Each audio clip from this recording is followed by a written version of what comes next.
श्री राम समर्थ. सद्गुरू श्री ब्रह्मचैतन्य महाराज गोंदवलेकर यांचे प्रवचन दिनांक 1 डिसेंबर. देह सुखाची अनासक्ती म्हणजे वैराग्य. भगवंत असण्याची जी स्थिती तिचे नाव भक्ती आणि हा सर्व विस्तार माझा नाही या बुद्धीने राहणे याचे नाव वैराग्य. सर्व काही रामाचे आहे असे समजणे म्हणजे सर्वस्व रामास अर्पण करणे होय. परमार्थाच्या आड काय येते? धन, सूत, दारा वगैरे आड येत नाही, तर त्यांच्यावरचे जे ममत्व ते आड येते. वस्तूवर आसक्ती न ठेवणे हे वैराग्य आहे. ती वस्तूच नसणे हे वैराग्य नव्हे. एखाद्याची बायको मेली किंवा नसली म्हणजे तो विरक्त आणि असली तर आसक्त असे म्हणता येणार नाही. बायको असून लंपट नसेल तर तो विरक्तच आहे. आहे ते परमात्म्याने दिले आहे आणि ते त्याचे आहे असे मानून आनंदाने राहणे हे वैराग्य होय. या भावनेत राहून जो इंद्रियाच्या नादी लागत नाही तो वैरागी. संसार हा नश्वर आहे हे ओळखून वागायचे आहे. तो टाकता येत नाही, त्यात राहून आसक्ती न ठेवली की तो टाकल्यासारखाच नाही का? फळाची आशा न करता सत्कार्य करणे हे भक्तीचे लक्षण आहे आणि कर्तव्याच्या आड येणारी प्रत्येक गोष्ट बाजूला सारणे हे वैराग्याचे लक्षण आहे. आसक्ती न ठेवता कर्तव्याच्या गोष्टी करणे ही तपश्चर्या होय. देह सुखाची अनासक्ती किंवा हवे नको पण टाकणे म्हणजे वैराग्य.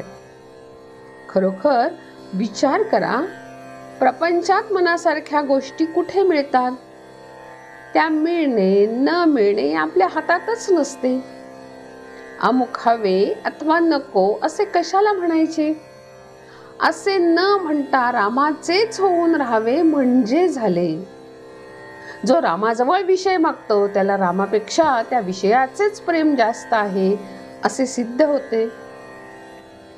विषय बाधक नाही पण विषयासक्ती बाधक आहे. प्रपंचाला प्रसन्न करून घेऊन नाशिवंत वस्तू मागितली तर काय उपयोग? नामावर प्रल्हादाची जशी निष्ठा होती तशी आपण ठेवावी. त्याने नाम श्रद्धेने घेतले आणि निर्विषय होण्याकरता घेतले. आपण ते विषयासाठी घेऊ नये. जगातले सर्व लोक सुखासाठी प्रयत्न करत आहेत.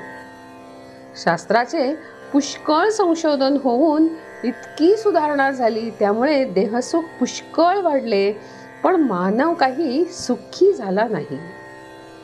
आजारी माणसाचा ताप जोपर्यंत निघत नाही तोपर्यंत त्याचा रोग बरा झाला नाही. त्याचप्रमाणे मानव सुखी झाला नाही तोपर्यंत खरी सुधारणा झाली असे नाही समजावे. सध्या जगाला सुधारण्याचा आणि जगावर उपकार करण्याचा काल राहिलेला नाही. प्रत्येकाने आपल्याला तेवढे सांभाळावे यासाठी भगवंताचे अनुसंधान चुकू देऊ नये, मग धोका नाही. सगळ्यांनी असा निश्चय करा की भगवंताच्या नामापरत्या गोष्टी ऐकायच्या नाहीत. जे मिळेल त्यात समाधान मानायला शिका.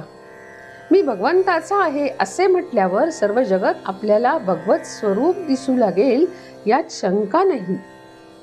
ही केवळ कल्पना नाही, आपण अनुभव घेऊन पाहत नाही. त्यासाठी नामस्मरणात राहूया. जगात भगवंत